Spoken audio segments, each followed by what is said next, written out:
पंतप्रधान नरेंद्र मोदी यांच्या इंधन बचतीच्या आवाहनानंतर राज्यात भाजप नेत्यांकडून प्रतिसाद देण्यात आला। मुख्यमंत्री देवेंद्र फडणवीस यांनी रॉयल बुलेटवर विधान भवनात एंट्री घेतली। याचे वकील गुणरत्न सदावर्ते यांनी कौतुक केले। पाहूया की गडकरी साहेब असतील किंवा मुख्यमंत्री देवेंद्रजी असतील किंवा म्हणजे भारताचे लाडके पंतप्रधान नरेंद्रभाई मोदी असतील, त्यांनी ज्या प्रकारे दोनच गाड्या दिसल्या, ताफा म्हणजे ह्या सगळ्या गोष्टी विचार करायला लावणार आहेत आणि माणसाच्या मनाला भावणार आहेत। काल देवेंद्रजी तर मला ज्यावेळेस बुलेटवर निघाले आणि ज्यावेळेस आशिष शेलार साहेब खांद्यावर हात ठेवून खाली उतरत होते, मला असं वाटलं की विधान भवनात की कॉलेजकडे, असं सुद्धा मला वाटले।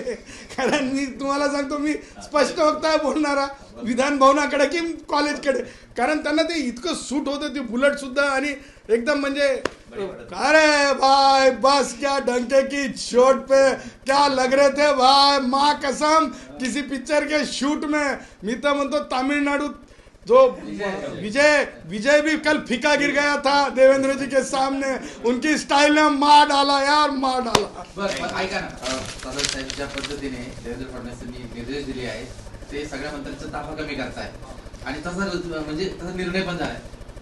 पण विरोधी पक्षातील लोक म्हणतात नौटंकी करताय आणि राष्ट्रवादी काँग्रेसचे ज्येष्ठ नेते सर्व त्यांनी म्हटलंय की मी गेल्या 4 वर्षांपासून माझ्या ताब्यामध्ये फक्त 4च गाड्या आहेत। बघा, मी तुम्हाला एक सांगतो, न्यूटननी जेव्हा सिद्धांत मांडला होता गुरुत्वाकर्षणाचा, त्यावेळेस सगळे जण न्यूटनला विचारात घेत नव्हते, अरे हे काय म्हणत होते। परंतु आज मोदीजीनं, तुम्हाला सांगतो, ज्या प्रकारे कन्याकुमारीपासून काश्मीरपर्यंत रस्ते बघितले असतील किंवा टनल्स बघितले असतील, काल आपलं मिसिंग लिंक देवेंद्रजींच्या काळातली बघितलं असेल, देवेंद्रजींमुळं मिसिंग लिंक बघितलं असेल, देवेंद्रजीमुळं मिसिंग लिंकचा बोगदा बघितला असेल, हे सगळ्या गोष्टी ज्या आहेत ह्या विचार करायला भाग पडणार आहेत, ह्या देशाची प्रगतीच्या भाग आहेत। काँग्रेसांच्या काळात बैलगाडीच फक्त चालू शकत होती, गाड्या कुठं, ॲम्ब्युलन्स तर विसरूनच जा। त्यामुळं मला असं म्हणायचं आहे की विरोधक काय म्हणतात, हे न्यूटनच्या सिद्धांताला जसं त्यावेळेस लोक नाव ठेवायचे तसा प्रकार आहे। आणि त्यामुळं विरोधकांवर डेमोक्रेसीमध्ये त्यांच्याजवळ बिचाऱ्यांजवळ काहीच नाही, तर ते काहीतरी म्हणजे तोंडसुख घेतात, त्या तोंडसुखाला महत्त्व नाही। परंतु मला आज जोडून एक गोष्ट सांगायची आहे की काल झिशान सिद्दीकी आमदार यांनी नवनिर्वाचित विधान परिषदेचे आमदार, त्यांनी इंग्रजीमध्ये शपथ घेतली आणि मनसेनी टीका केली। मला मनसेला हे विचारायचं आहे, तुमच्या नाकासमोर जेव्हा जावेद अख्तर साहेब येऊन हिंदीमध्ये भाषण करतात, तेव्हा ते तुम्हाला दिसत नाही की कानाला तुमच्या ऐकू येत नाही?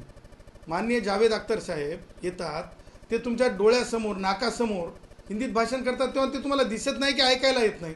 आणि मला असं म्हणायचं आहे की भारतीय संविधानामध्ये जी एकूण भाषांपैकी सगळ्याच भाषांचा मान आहे, म्हणजे हिंदी असेल, मराठी असेल, गुजराती असेल, तेलुगू असेल, तमिळ असेल, सगळ्याच भाषांचा मान आहे। त्यासोबतच इंग्रजीसुद्धा आता ही इंटरनॅशनल समूहानं आणि त्यातल्या त्यात भारतीय न्यायव्यवस्थेतली हायकोर्टातली, बॉम्बे हायकोर्टातली भाषासुद्धा इंग्रजी आहे। त्याच्यामुळं भाषेवरचं राजकारण मला असं वाटतंय सगळ्यांनीच फुलस्टॉप केलं पाहिजे। भाषेवरचं राजकारण सगळ्यांनीच फुलस्टॉप केलं पाहिजे।